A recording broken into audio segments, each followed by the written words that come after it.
찾으신 줄 믿고 우리 한 절씩 교독하고 마지막 7절을 함께 읽겠습니다. 제가 먼저 읽겠습니다.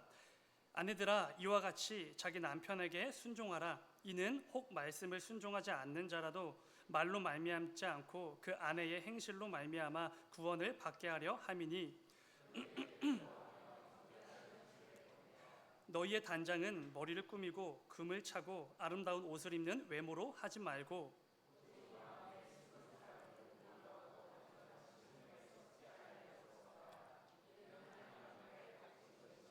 전에 하나님께 소망을 두었던 거룩한 부녀들도 이와 같이 자기 남편에게 순종함으로 자기를 단장하였나니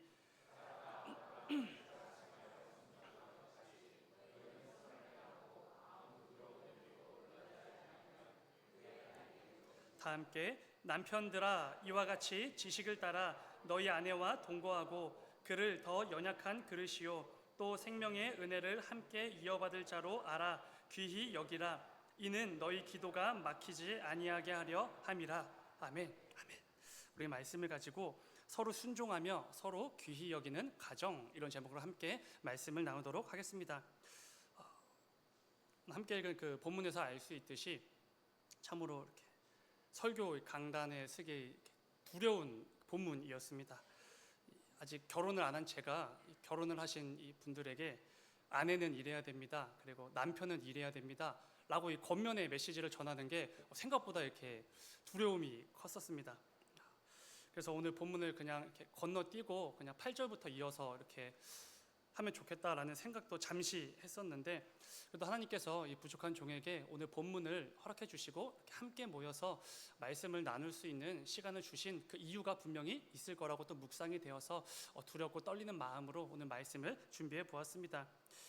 어쩌면 아직 결혼을 안 해봤기 때문에 그런 저만이 전할 수 있는 어떤 담대하고 어떤 철없는 메시지가 있지 않을까 그런 생각이 들기도 합니다.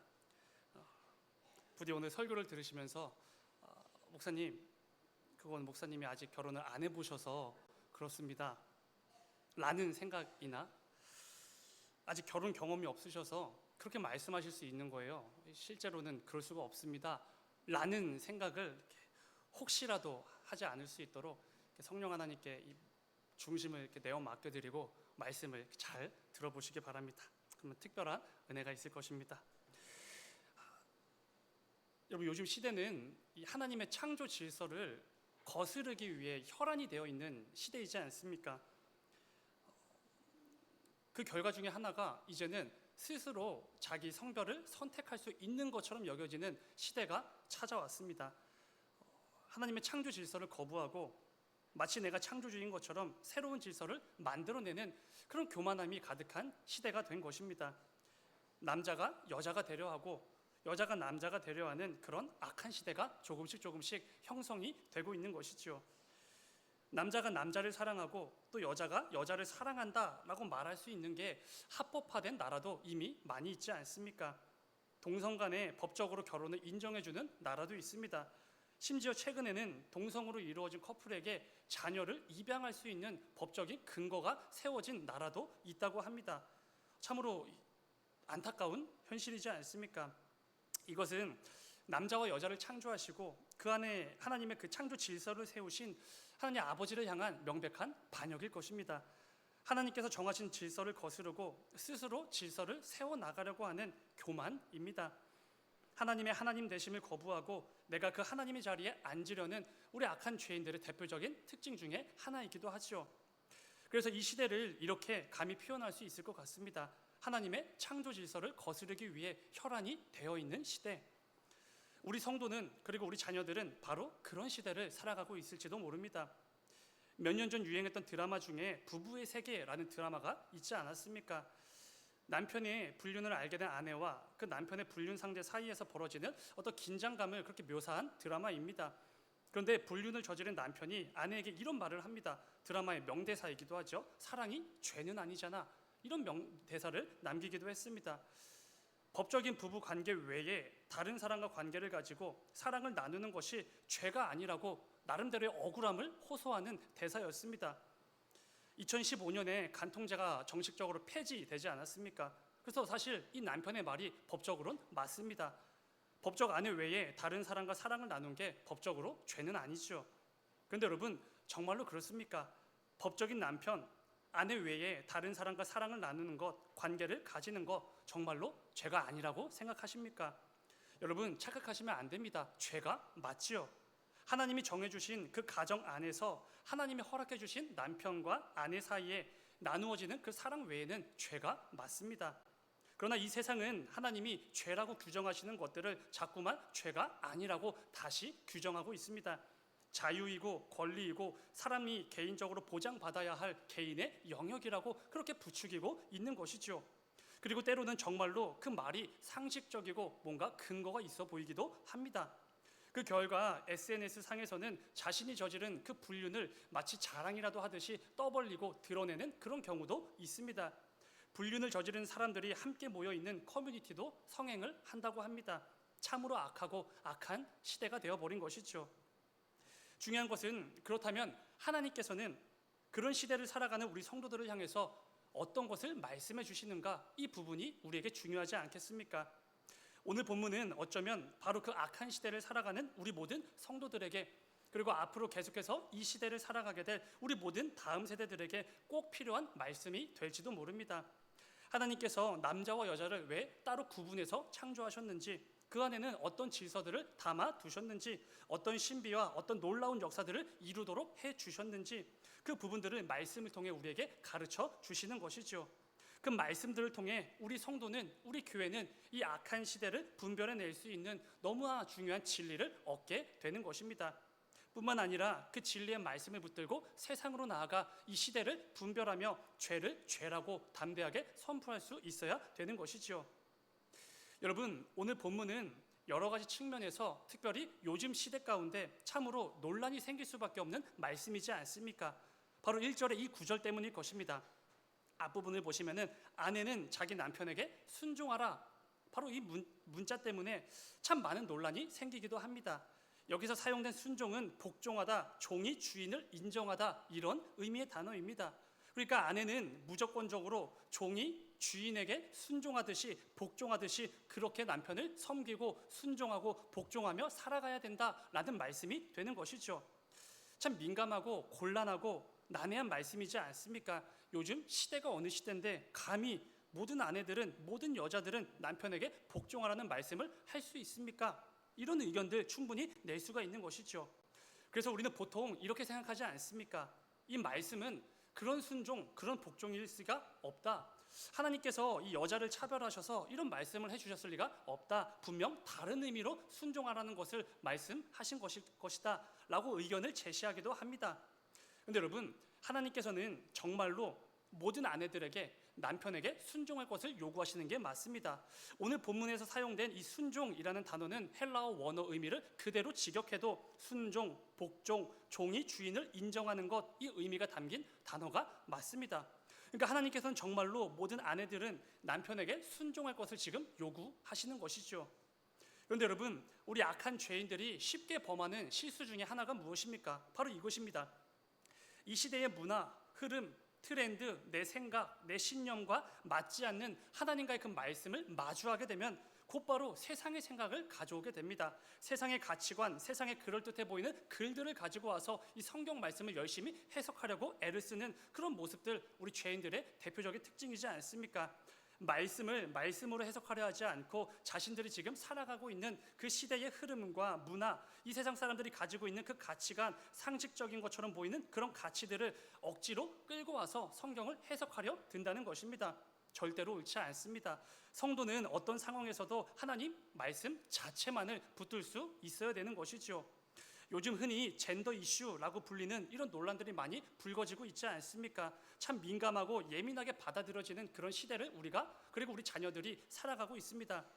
그런 시대 속에서 여자는 남자에게 무조건 순종해야 된다라는 말씀을 불편하게 여깁니다. 뭔가 시대에 뒤처진 가르침, 그 정도로만 치부하는 것이죠. 그래서 다른 말씀들은 곧잘 듣고 받아내면서도 오늘 본문과 같은 구절들이 튀어나오기만 하면 예민하게 받아들이고 이것을 마치 불편한 것처럼 여기게 되는 시대입니다. 그런데 여러분, 곰곰이 생각해보면 전혀 민감한 부분이 아닙니다. 예민하게 받아들여야 될 부분도 아니고 불편해할 필요가 전혀 없는 말씀이죠. 왜 그렇습니까?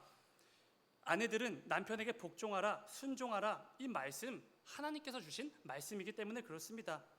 남자와 여자에 대해서 하나님께서 이 성경 말씀을 통해 우리에게 주신 가르침이기 때문이지요.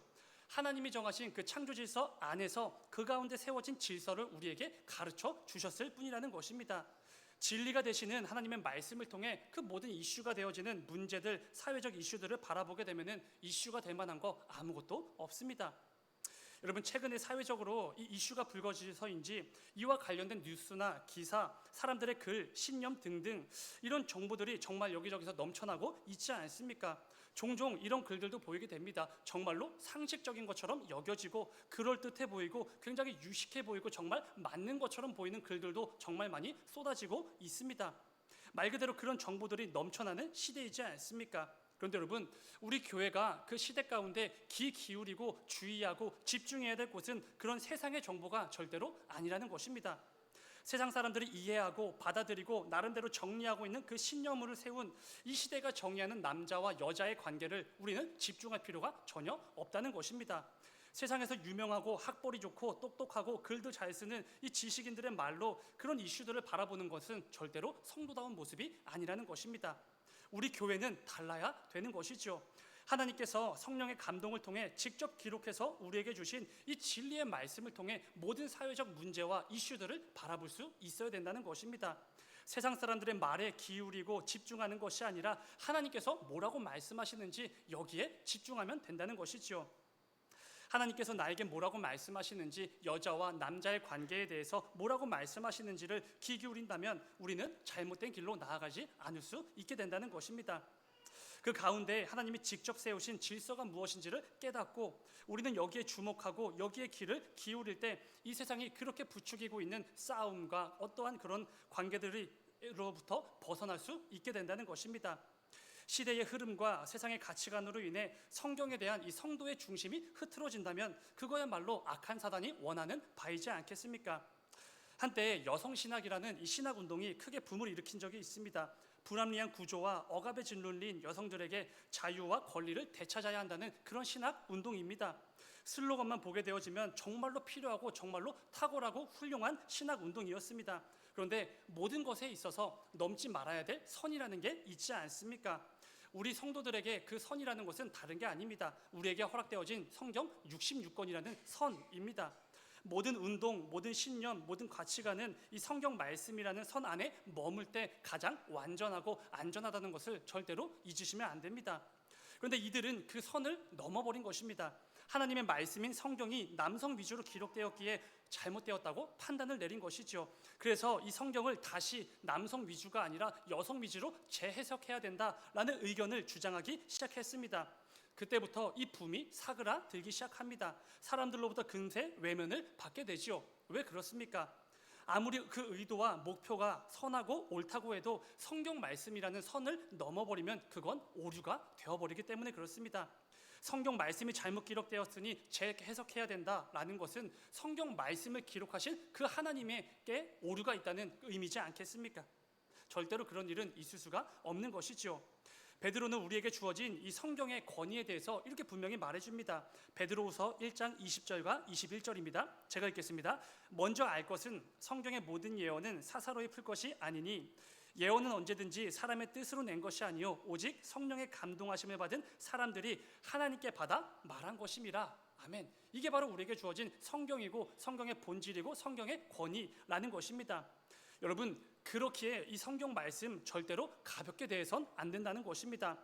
어떤 탁월한 사람의 그 지식과 말을 가지고 와서 다시 재해석할 수 있는 그 정도의 책이 절대로 아니라는 것입니다. 이 말씀을 대할 때는 그 어느 때보다 진지하게 집중해서 두렵고 떨림으로 이 모든 말씀들을 마주해야 된다는 것이죠. 무엇보다 성령의 감동으로 기록된 말씀이지 않습니까? 우리에게 주어진 성경이 성령의 감동으로 기록되었다는 게 어떤 의미입니까? 성경의 원저자가 하나님이 되신다는 것이죠. 성경 66권의 모든 말씀은 하나님으로부터 나온 하나님의 말씀이라는 것입니다. 그렇기에 조금이라도 이 성경 66권의 말씀을 의심하거나 깎아내리거나 잘못되었다는 어떤 자세를 취하기만 한다면 그거는 명백한 오류라는 것입니다. 이러한 점에서 우리에게 주어진 성경 말씀은 그 근원이 하나님께로부터 오기 때문에 모든 말씀은 어떤 시대에서나 누구에게나 어떤 상황에서나 어떤 왕 아래서나 오류가 있을 수 없다는 것입니다. 모든 시대 가운데 유일한 진리가 되는 말씀이라는 것이지요.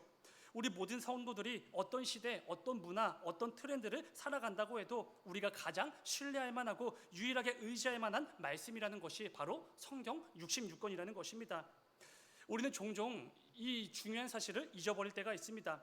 성경에 기록된 말씀이 영원토록 변하지 않는 진리의 말씀이라는 사실을 잊어버리는 경우입니다.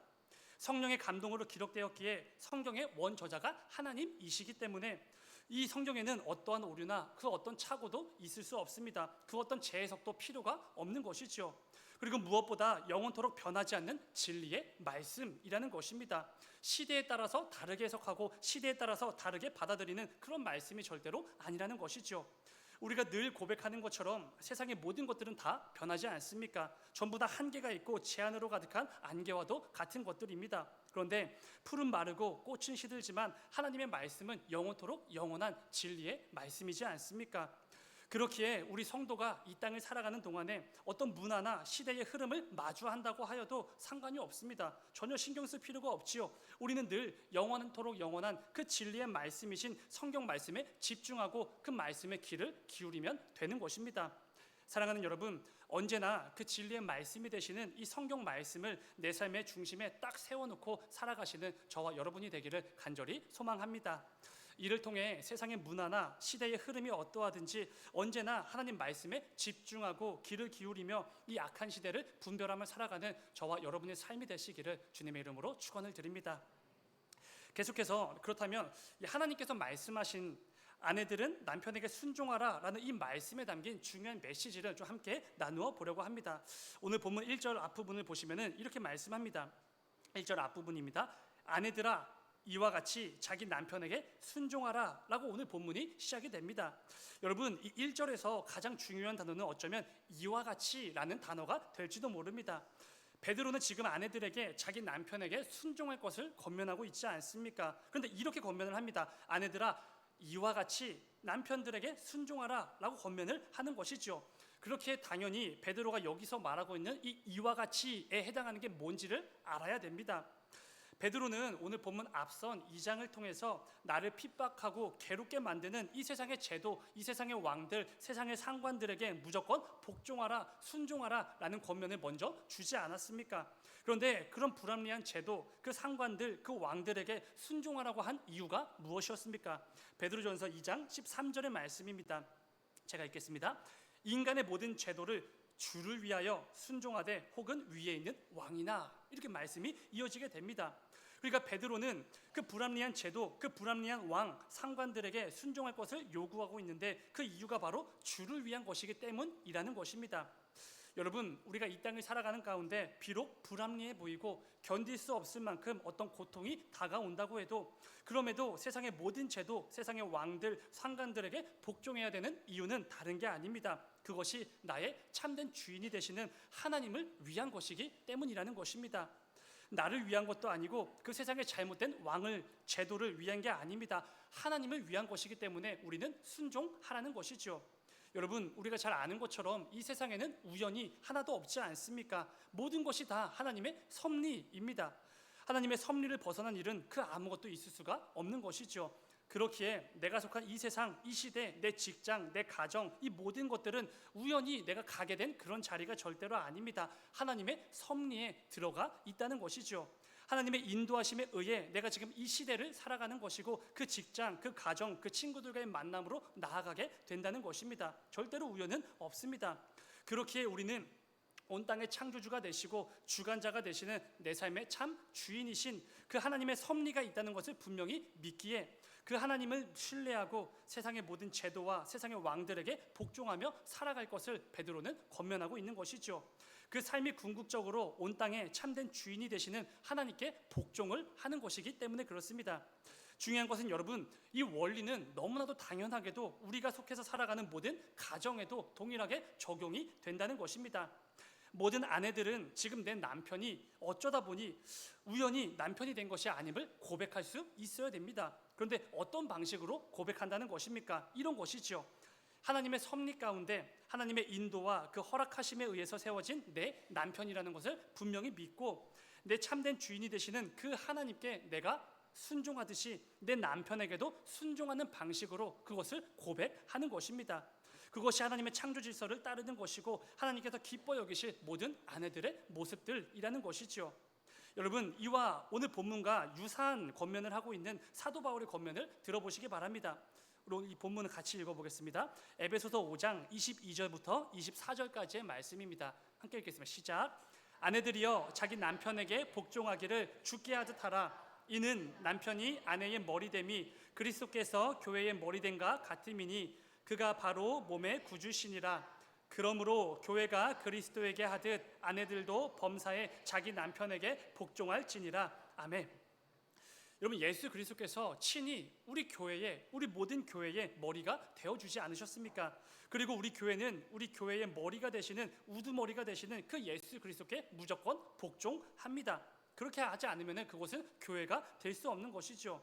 중요한 것은 교회가 그리스도께 너무나도 철저하게 복종하고 순종하듯이 아내들도 하나님께서 내 가정의 우두머리, 내 가정의 머리로 세우신 그 남편에게 순종해야 된다는 것입니다. 그것이 하나님의 뜻이기 때문이지요.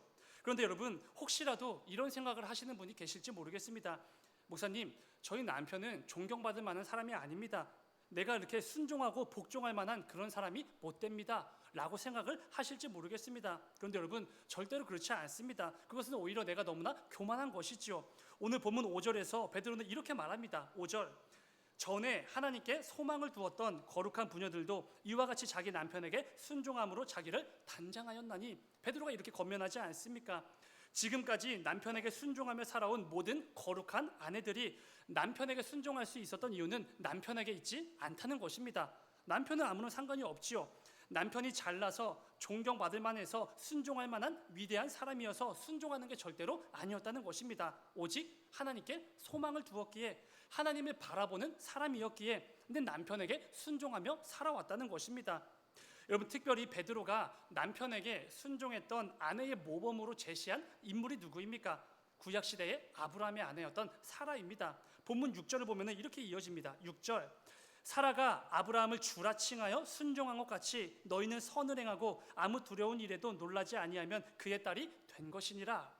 여러분, 무려 믿음의 조상인 아브라함이기 때문에 사라가 순종한 것입니까?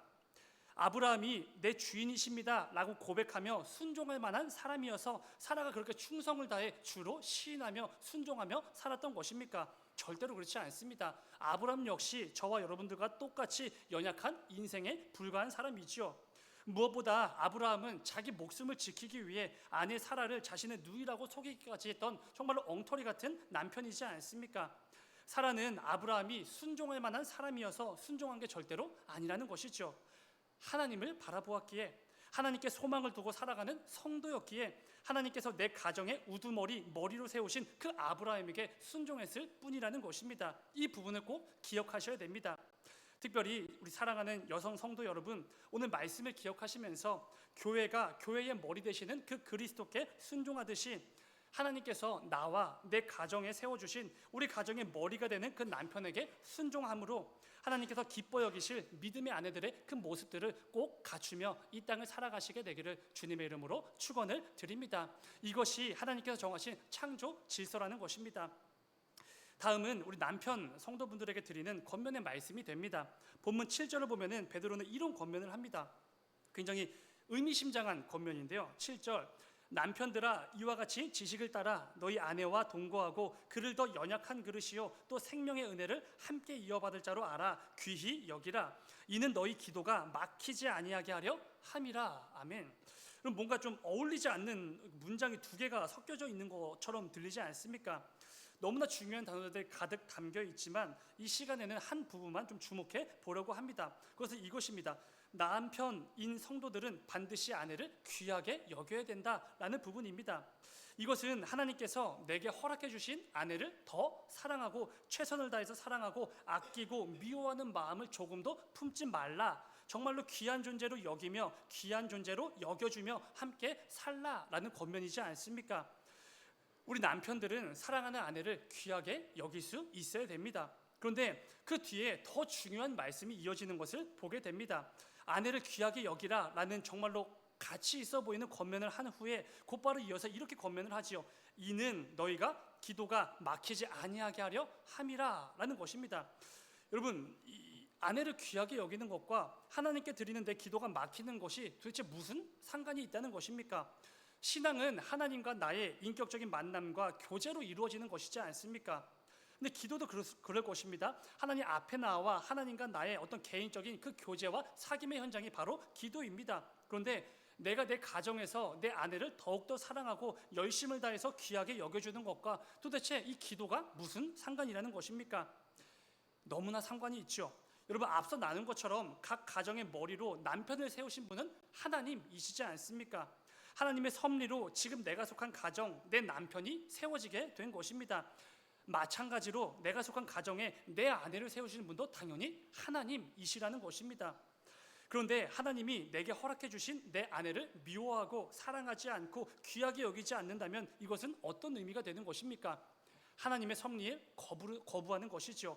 하나님 말씀을 거스르고 하나님의 뜻대로 살지 않겠다고 고백하는 것과 마찬가지라는 것입니다. 하나님의 뜻과 계획을 거스르고 내 마음대로 내 뜻대로 살겠다는 고백과도 같다는 것이죠. 이것은 절대로 우리 성도들에게 어울리는 태도가 될 수 없습니다. 그렇기에 하나님께서는 하나님이 직접 세우신 그 아내를 사랑하지 않고 미워하고 귀하게 여기지 않는 모든 남편들의 기도를 받지 않겠다라고 말씀해 주신다는 것입니다. 하나님의 뜻을 감히 거슬러 내 아내를 귀하게 여기지 않는 것은 죄이기 때문이죠. 거룩한 성도에게 허락된 믿음의 가정에선 절대로 있을 수 없는 죄악된 모습이기에 이렇게 강력한 권면을 주시는 것입니다. 시편 기자는 이렇게 고백합니다. 시편 66편 18절, 내가 나의 마음에 죄악을 품었더라면 주께서 듣지 아니하시더라. 여러분, 하나님께서는 늘 의인을 향하여 귀를 기울이시고 눈을 드시는 분이시지 않습니까? 그런데 반대로 죄인들에 대해선 귀를 기울이지 않으시는 분이라는 것이죠. 예수님께서도 우리가 믿는 그 하나님께서는 형제에 대해서 안 좋은 마음을 품은 자들의 예배를 안 받으시는 분, 이렇게 말씀해 주지 않으셨습니까? 아내를 둔 남편 되시는 모든 성도분들은 이 부분을 꼭 기억하셔야 됩니다. 내가 아내를 귀하게 여기지 않는 것은 단지 부부의 관계, 부부의 문제로 끝나지 않는다는 것입니다. 하나님께서 내게 허락해 주신 그 아내를 향한 안 좋은 마음과 그 생각을 품고 미워하고 귀하게 여기지 않는 모습이나 마음이 조금이라도 있다면 이것은 절대로 부부의 문제로 끝나는 것이 아니라는 것이죠. 하나님과 나 사이의 영적인 관계에도 반드시 문제가 발생하게 된다는 것입니다. 아내를 귀하게 여기지 않는 자들의 기도를 절대로 받지 않으시는 하나님, 아내를 향하여 안 좋은 마음을 품은 자들의 예배를 받지 않으시는 하나님, 그 하나님이 살아계심을 우리 남편분들은 절대로 잊으시면 안 됩니다. 특별히 누군가에게 남편이 되시는 우리 모든 남성 성도 여러분, 오늘 말씀을 기억하시면서 혹시라도 그럴 일은 없겠지만 내 아내에게 어떤 부족한 부분이 있다고 해도 늘 내 아내를 귀하게 여기며 부부 관계에서도 하나님과의 영적인 관계에서도 늘 충만하고 좋은 상태가 유지될 수 있기를 주님의 이름으로 축원을 드립니다. 말씀 맺겠습니다. 사랑하는 여러분, 이 가정은 정말로 신비한 공동체이지 않습니까? 하나님께서 우리에게 허락해 주신 가장 작고 가장 기본이 되는 교회이자 공동체입니다. 그럼에도 우리가 교회에서 서로를 위해주고 서로에게 순종해주고 서로를 귀하게 여겨주듯이 가정에서도 서로를 위해주고 순종해주고 귀하게 여겨주는 거 너무나 당연한 모습입니다. 인심 쓰는 게 절대로 아니죠. 기분이 좋으면, 기분이 내키면 그때 해주는 거 절대로 아닙니다. 당연한 것들입니다. 그럴 때 하나님께서 세우신 이 믿음의 가정다운 그 모습들을 통해서 하나님께 영광이 돌려지는 것이고 이 세상에 하나님의 살아계심을 드러내는 일에 요긴하게 쓰임받는 복된 가정으로 쓰임받는 것이지 않겠습니까? 오늘 말씀을 기억하시면서 저와 여러분의 각 가정들이 서로 순종하며 서로를 귀하게 여기는 주님 보시기에 기뻐 여기실 만한 복된 가정으로 꼭 세워지시게 되기를 주님의 이름으로 축원을 드립니다. 잠시 기도하겠습니다. 사랑하는 주님, 아버지, 우리에게 허락되어진 믿음의 가정들이 있습니다. 아버지 그 가정 가운데 어떠한 마음이나 어떠한 염려나 어떠한 두려움이나 서로를 미워하는 마음들이 있다면 이 시간 성령 하나님 그 모든 마음들을 주장하여 주셔서 오직 하나님께서 내게 허락해 주신 가정임을 분명하게 믿고 하나님께서 내게 허락해 주신 아내와 남편이라는 것을 분명히 믿고 더욱더 서로에게 순종하며 서로를 귀하게 여기는 복된 가정들이 다 될 수 있도록 아버지 인도하여 주시옵소서. 우리의 부족함과 우리의 연약함으로는 주께서 기뻐 여기실 만한 그 믿음의 가정을 세울 수가 없습니다. 성령의 충만함으로 늘 우리 모든 가정들을 인도하여 주시고 공급해 주셔서 성령의 충만함을 힘입어 언제나 하나님께서 기뻐 여기실 만한 믿음의 그 충성된 가정들을 잘 세워나가는 우리 모든 성도들 다 될 수 있도록 아버지 인도하여 주시옵소서. 주님 감사합니다. 거룩하신 예수님의 이름으로 기도드렸습니다. 아멘.